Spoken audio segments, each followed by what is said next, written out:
Le 3 juin, une journée où les équilibres mondiaux se déplacent entre naissance d'une capitale, guerre du commerce et réorganisation politique de la France. Aujourd'hui, dans le passé en bref, retour sur 3 événements marquants de cette journée. Accrochez-vous, c'est parti.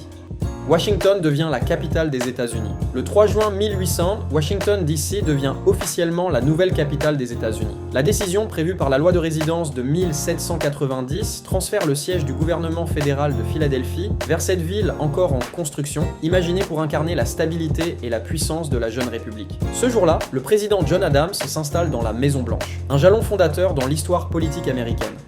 Début de la première guerre de l'opium. Le 3 juin 1839, à Canton, les autorités chinoises détruisent plus de 1000 tonnes d'opium britannique, confisquées sous les ordres du commissaire impérial Lin Zexu. Ce geste ferme contre la contrebande marque le début d'un conflit majeur, la première guerre de l'opium entre la Chine et le Royaume-Uni.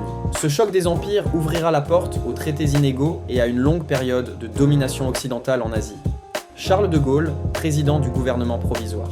Le 3 juin 1944, à Alger, le général Charles de Gaulle est nommé président du gouvernement provisoire de la République française. À la veille du débarquement en Normandie, cette nomination marque la reconnaissance du pouvoir gaulliste par les Alliés et annonce la restauration de la République. Ce jour-là, la France libre se dote enfin d'un gouvernement légitime pour reconstruire le pays après l'occupation.